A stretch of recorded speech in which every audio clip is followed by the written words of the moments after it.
Hi, good afternoon. Thank you for the invitation to speak on this topic, digital upskilling for older persons. It is a topic that's very close to my heart because I'm very much into social media. I manage three Facebook accounts and I have a blog. And by virtue of my background as a founder of a seniors community, as well as a vice president of the University of the Third Age, I'm kind of like surrounded, by a community of older people. So I think this is a perfect topic for me to talk about. But let me get started. Let me just introduce you the background. First of all, early this year, sometime in February, I came across the announcement that the government was going to launch the Malaysia Digital Economy Blueprint. Of course, I was very excited. So I downloaded it and I had a quick look through. And this one I have highlighted, it caught my attention. It says one of the key points was to create an inclusive digital society. And it says increasing inclusivity of all Malaysians in digital activities. And point number 2 down here, empowering special target groups. It didn't specify the target groups, but I would imagine that it will include all sectors of society, meaning to say young people, older people, as well as OKUs and other, marginalized groups. In fact, covering all strata of society. So I was very happy, very pleased with it. And then what happened?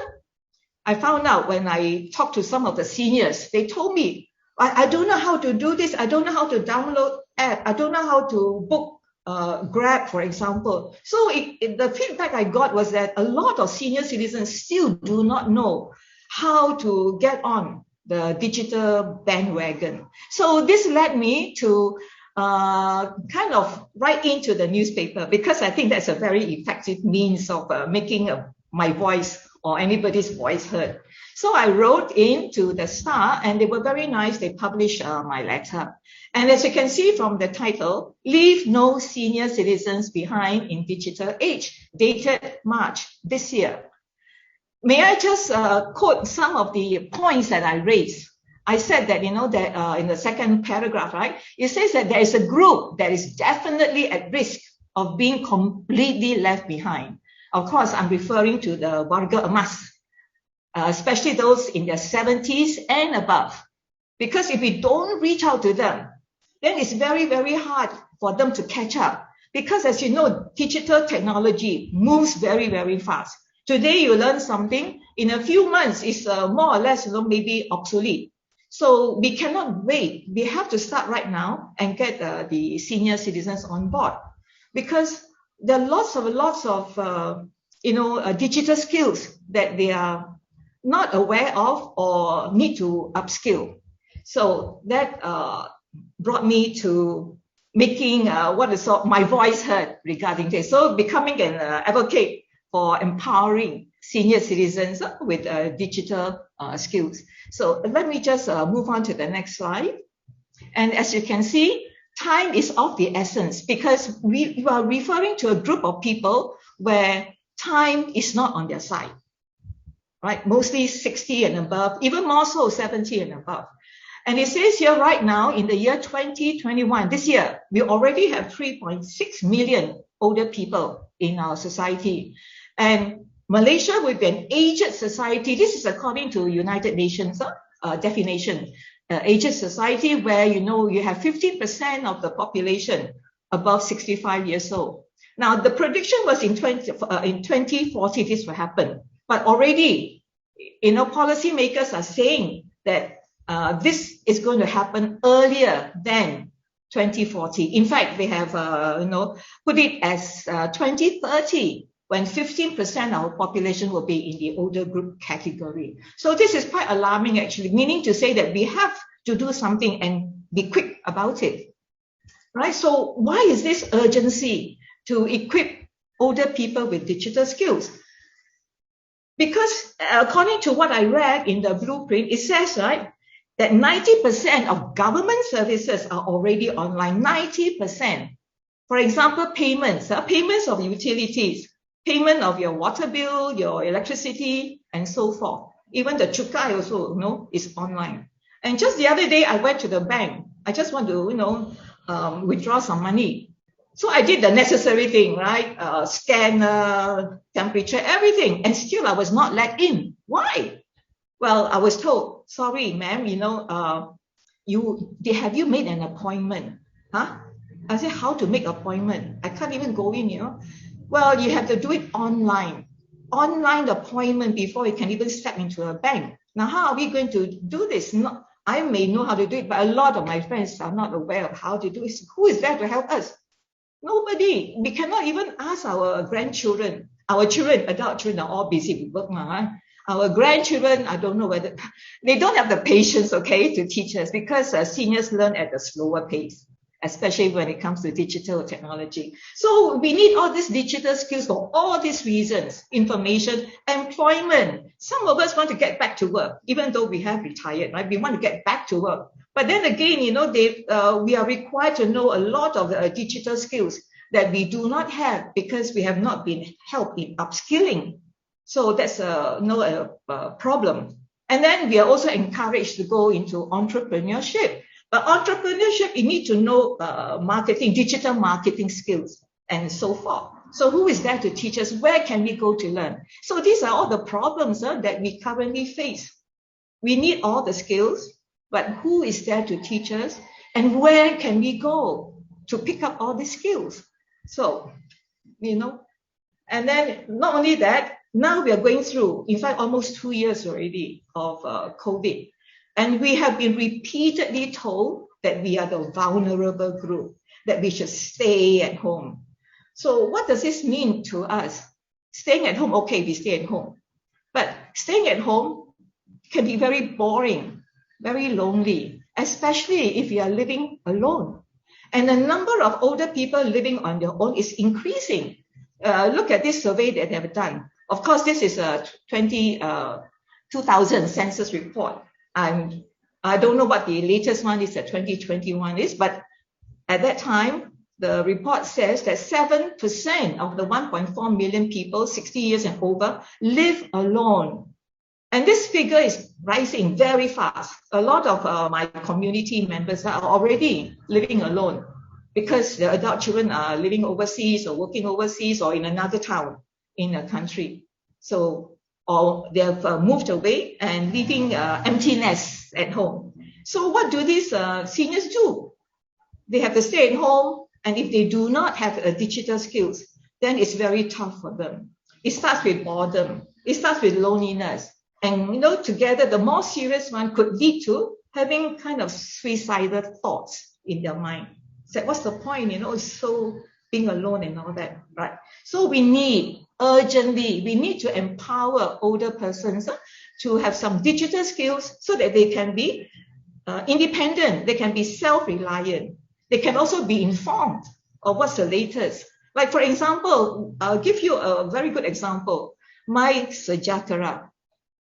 At the beginning stages, right, we have no choice. We have to make all our appointments, everything through this app. Many of our senior citizens don't even know how to download, don't even know where to look for the app. And who can they turn to? So this is a real problem, right? So we want to look at this and see how we can solve this problem. Because, having knowledge, digital literacy, education is a human right. It is a right of older people. So we should concentrate on all levels of society, all ages, right? And not just the younger people only. Help the senior citizens to be equipped, to be empowered with relevant digital skills. So when COVID came and we had to stay at home a lot more, how can we help seniors, especially those living alone, be empowered? Once they learn have digital skills, they can make use of all the services. Because staying at home means we cannot go out. We have to order food. We have to order transport to go to maybe the hospital to see the doctor or to get our jabs. Like for me, I don't drive. Yes. So when I went for my jabs, I had to get a Grab. So I had to learn how to, how to book a Grab. So it's not just booking Grab, but also ordering food, And entertainment is very important. Otherwise, it's like, the whole day seems like hard to pass the time for a lot of people. Entertainment means they must know how to get online to access YouTube, Netflix, because like I said earlier, and I have to emphasize it, when you are lonely and you're bored, you tend to have a lot of negative thoughts. Yes, and that's not good. So we also have online games, like I know some senior friends, they play, Sudoku, Mahjong online. So there's a little bit of, activities there for them. And they also learn things online on YouTube. There are lots of tutorials to keep them busy. That's part of lifelong learning. So the beautiful thing is that you don't have to go out anymore. Within your own home, you can be part of this lifelong learning journey. And of course, social connections is so, so vital. By going online, joining courses, chatting with friends. So you become, you get in touch, not only with friends, but more importantly, with your own family members. So learning how to use Zoom, for example, how to go online, so have chats, to, join group activities. That is super, super important. So I want to talk now about University of the Third Age. We offer more than 50 courses, short courses. When MCO started in March last year, we had to suspend all our courses because we felt that, there's no way we can get the seniors out to our venues for learning. So we did nothing the whole year, most of the time from I think March last year until December, we could not hold any courses at all. And then we decided for this year, we cannot delay anymore because, we have to deliver online courses. So we are all, the committee members, we're all seniors, but just to prove to you that age is not a barrier to learning. So all of us seniors, we decided we must go online. We must learn what we can. So we learned how to do Zoom, we learned how to have online registration, how to deliver courses online, and everything. So this year, starting in, I think, January or February, we managed to start delivering our courses online. And now we are now going into September, and we have been very successful. And our reach is even better now because we can expand beyond the Klang Valley to other states and deliver online courses to seniors in other states. And why? Because when you give seniors a reason to learn, they will do it. For example, here we can see on the screen an example of our ukulele course. Initially, a lot of seniors say, no, not possible to teach this kind of practical courses. It has to be face-to-face. But here we are telling you that it is possible. And we are learning not only music, right? We are learning skills like floral arrangement, cooking, and so forth. Art, painting, drawing, dancing, all online. It is possible. And so my message out there to the seniors is that if you're willing to learn, you will learn. Just like, when we first started with WhatsApp, a lot of seniors, they do not know how to download the app and so forth. But today, look at that. They can't live without, going on WhatsApp to chat with your friends. So that's one good example. Zoom is another example. When we introduced Zoom in our University of Third Age, right, a lot of them say, no, too tough, don't know how to get on Zoom, blah, blah, blah, a lot of reasons.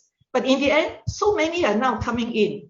So initially, it is a challenge. But if you stick with it, I think digital skills or upskilling is possible and real. Then, of course, we have this thing we call digital divide. Not everyone, not all senior citizens will have the opportunity to access the internet because of where they live. For example, availability, maybe connection is not quite there yet or not stable yet. Right? So availability is there, but they may not be able to access. That's accessibility. Or even if they can access, like in the urban areas, right? Affordability is another thing. So to learn, to pick up and to use digital skills, you have to have the equipment. You need to have either a PC, a laptop, or at the least, a smartphone to get connected. but all this costs money. So we are looking at, the have-nots, how they are at a disadvantage. So how do we get them, able to join us, to join the rest of the senior citizens and the rest of the country in participating in our digital economy, in the economy. Now the economy is going to pick up soon. And senior citizens, they form a very large and important consumer market. So don't leave us behind. We do shopping as well, right? So do think about us when you move forward to 5G, for example. So I would like to just move on before I end, right? There are universities out there, and we thank them a lot. Like here, we have Monash University, teaching us seniors from our Seniors Allowed community how to use apps, how to use all the, the available apps on smartphone. The smartphone has actually become, something that we cannot leave home without. And even at home, we use it all the time, right? It's also like at our office. So we thank the universities for doing something to help the senior citizen. It's not just Monash University. It is also, universities like University of Malaya. And here, this picture is actually taken of our U3A members at the one-day workshop organized specially for us by the students of International IUMW, International University Malaya, Wales.